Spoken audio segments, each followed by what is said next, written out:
থামছে না সড়কে মৃত্যু, ঝালকাঠিতে বেপরোয়া ট্রাক চাপায় যাত্রী পথচারী সহ নিহত 14। ঐতিহাসিক মুজিবনগর দিবসে বঙ্গবন্ধুর প্রতিকৃতিতে প্রধানমন্ত্রীর শ্রদ্ধা, সাম্প্রদায়িক অপশক্তিকে প্রতিহতের আহ্বান। এপ্রিল জুড়েই থাকতে পারে দাবদাহ, বৃষ্টি হলেও কমবে না তাপের পারদ।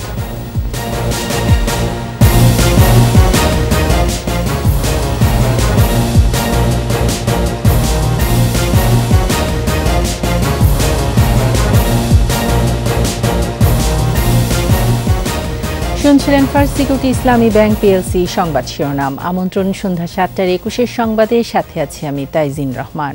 দর্শক, 21 টেলিভিশনের সংবাদ একই সাথে সরাসরি দেখতে পাবেন আমাদের ফেসবুক পেজ www.facebook.com/2124 অনলাইনে।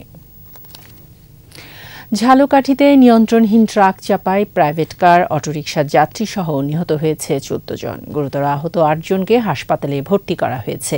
তাদের অবস্থা আশঙ্কাজনক। দুর্ঘটনার কারণ অনুসন্ধানে 4 সদস্যের তদন্ত কমিটি করেছে জেলা প্রশাসন। ঝালকাঠি প্রতিনিধি আজমির হোসেন তালুকদারের প্রতিবেদন, জানাচ্ছেন খুরশিদ আলম মুকুল। মঙ্গলবার ফরিদপুরে সড়ক দুর্ঘটনায় 14 জনের মৃত্যুর রেশ না কাটতেই আবারও সড়কে ঝরল প্রাণ। বুধবার দুপুরে ঝালকাঠির গাবখান সেতু এলাকায় নিয়ন্ত্রণ হারিয়ে সিমেন্ট বোঝাই ট্রাক ধাক্কা দেয় অটোরিকশা, প্রাইভেট কার সহ বেশ কয়েকটি যানবাহনকে। চাপা পড়ে ঘটনাস্থলেই মারা যান 11 জন। প্রত্যক্ষদর্শীরা জানান, টোল প্লাজায় দাঁড়িয়েছিল প্রাইভেট কার, অটোরিকশা সহ বেশ কয়েকটি যানবাহন। এ সময় একই দিক থেকে আসা ট্রাকটি নিয়ন্ত্রণ হারিয়ে যানবাহনগুলোকে চাপা দিয়ে রাস্তার পাশে উল্টে যায়। ট্রাক নিয়ন্ত্রণ করতে পারিনি, ড্রাইভার নিচে। আমরা ড্রাইভারকে এখনও পাওয়া যায়নি, এই ঘটনার পর থেকে পলাতক আছে। ট্রাক উদ্ধার করা হয়েছে এবং যত বাকি যেগুলো সেটাও উদ্ধার করা হয়েছে। পুলিশ ও ফায়ার সার্ভিসের কর্মীরা এসে হতাহতদের উদ্ধার করে হাসপাতালে পাঠায়। সেখানে চিকিৎসাধীন অবস্থায় মারা যান 2 জন। এখানে অ্যাক্সিডেন্ট হয়েছে, আমরা ওইখানেই গেছিলাম। আমরা শুনছি গাড়ি অ্যাক্সিডেন্ট হয়েছে, যাই দেখি তো সব আমাদের লোক, সব আমার ভাই বেরাদার। এদিকে নওগাঁয় 2 মোটরসাইকেলের সংঘর্ষে নিহত হয়েছেন স্বামী স্ত্রী। রাজবাড়ীতে ট্রাক চাপায় 1 জন এবং গাজীপুরে বাস চাপায় মারা গেছেন অটোরিকশা চালক। খুরশিদ আলম মুকুল, 21 টেলিভিশন। 1971 সালে মুক্তিযুদ্ধে নেতৃত্ব দানকারী বাংলাদেশের প্রথম সরকার গঠনের দিন ঐতিহাসিক মুজিবনগর দিবস আজ। মেহেরপুরে রাষ্ট্রীয় আনুষ্ঠানিকতায় পালিত হয়েছে দিবসটি। জাতির পিতা বঙ্গবন্ধু শেখ মুজিবুর রহমানের প্রতিকৃতিতে শ্রদ্ধা জানিয়েছেন প্রধানমন্ত্রী শেখ হাসিনা। রিপোর্টে আরও জানাচ্ছেন আকবর হোসেন সুমন। ঐতিহাসিক মুজিবনগর দিবস স্মরণে ধানমন্ডি 32-এ বঙ্গবন্ধু স্মৃতি জাদুঘরের সামনে রক্ষিত জাতির পিতার প্রতিকৃতিতে পুষ্পস্তবক অর্পণ করেন প্রধানমন্ত্রী শেখ হাসিনা। স্বাধীনতার স্থপতি এই মহান নেতার প্রতি শ্রদ্ধা জানিয়ে কিছুক্ষণ নীরবে দাঁড়িয়ে থাকেন বঙ্গবন্ধু কন্যা। রাষ্ট্রীয় আনুষ্ঠানিকতার পর দলের নেতাকর্মীদের নিয়ে ফুলেল শ্রদ্ধা জানান আওয়ামী লীগ সভাপতি শেখ হাসিনা। বঙ্গবন্ধু ও জাতীয় 4 নেতাকে স্মরণ করেন আওয়ামী লীগের সহযোগী সংগঠনগুলো।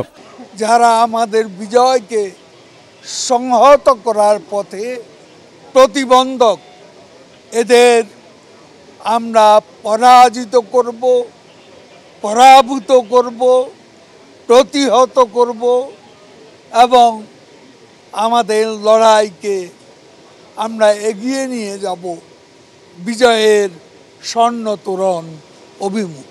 1971 সালে বাংলাদেশের প্রথম সরকারের শপথ গ্রহণের স্থান বৈদ্যনাথ তলায় জাতীয় পতাকা উত্তোলনে শুরু হয় রাষ্ট্রীয় আনুষ্ঠানিকতা। মেহেরপুরের আনুষ্ঠানিকতায় উপস্থিত থেকে জাতীয় 4 নেতাকে স্মরণ করেন তাঁদের সন্তানরা। মেহেরপুরের ঐতিহাসিক স্থানটিকে আন্তর্জাতিক মানে উন্নীত করার পরিকল্পনাও আছে সরকারের। আকবর হোসেন সুমন, 21 টেলিভিশন, ঢাকা। তীব্র তাপপ্রবাহের কবলে খুলনা ও রাজশাহী বিভাগ। কিছু কিছু এলাকায় বৃষ্টির সম্ভাবনা থাকলেও সহসা স্বস্তি মিলছে না। রাজধানী সহ সারা দেশে মৃদু থেকে মাঝারি তাপপ্রবাহ চলবে অন্তত 1 সপ্তাহ। মানিক শিকদারের রিপোর্ট।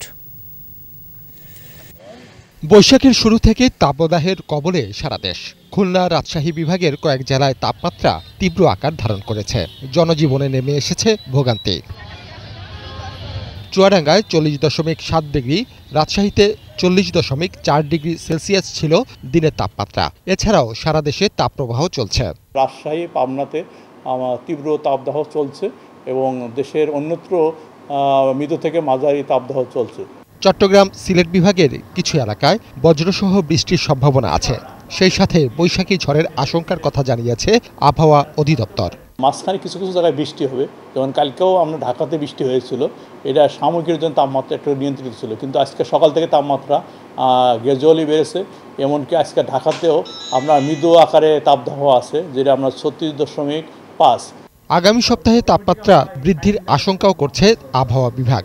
জলীয় বাষ্পের আধিক্যের কারণে অস্বস্তি বৃদ্ধি পেতে পারে। দিনে রাত্রে উভয় সময়ে তীব্র গরম হতে হবে। মানিক শিকদার, 21 টেলিভিশন, ঢাকা। নিচ্ছি সংবাদ বিরতি। বিরতির পর যা থাকবে: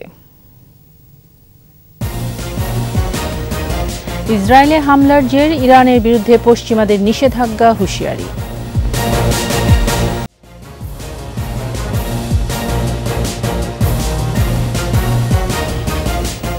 আবারও আমন্ত্রণ সন্ধ্যা 7:21 সংবাদে। ইরান ইসরায়েল সংকটের ঘটনা প্রবাহের উপর নজর রেখে প্রস্তুতি নিতে বললেন প্রধানমন্ত্রী শেখ হাসিনা। প্রধানমন্ত্রীর কার্যালয়ে মন্ত্রিসভা বৈঠকে তিনি এই নির্দেশনা দেন। বৈঠক শেষে ব্রিফিংয়ে মন্ত্রিপরিষদ সচিব মোহাম্মদ মাহবুব হোসেন জানান, ইসরায়েল ইরান সংকট নিয়ে আলোচনা করে প্রধানমন্ত্রী বলেছেন, মধ্যপ্রাচ্যে যে বাস্তবতা তৈরি হচ্ছে সেটির দিকে সংশ্লিষ্ট সকলকে নজর রাখতে হবে।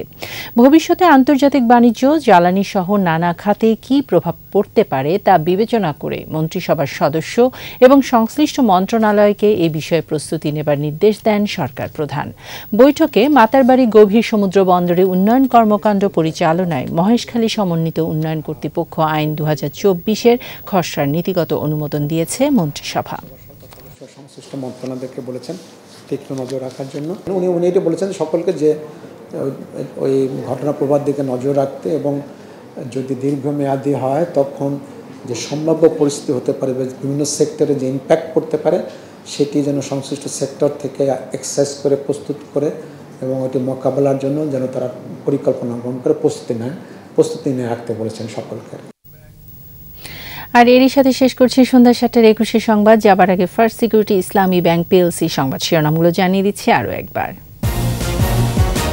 থামছে না সড়কে মৃত্যু, ঝালকাঠিতে বেপরোয়া ট্রাক চাপায় যাত্রী পথচারী সহ নিহত 14। ঐতিহাসিক মুজিবনগর দিবসে বঙ্গবন্ধুর প্রতিকৃতিতে প্রধানমন্ত্রীর শ্রদ্ধা, সাম্প্রদায়িক অপশক্তিকে প্রতিহতের আহ্বান। এপ্রিল জুলাই থাকতে পারে দাবদাহ, বৃষ্টি হলেও কমবে না তাপের পারদ।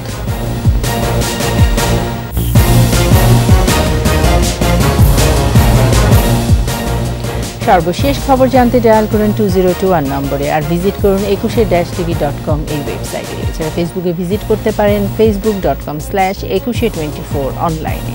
পরের সংবাদ রাত 9টায় দেখার আমন্ত্রণ রইল। স্বাস্থ্যবিধি মেনে চলুন, সুস্থ থাকুন।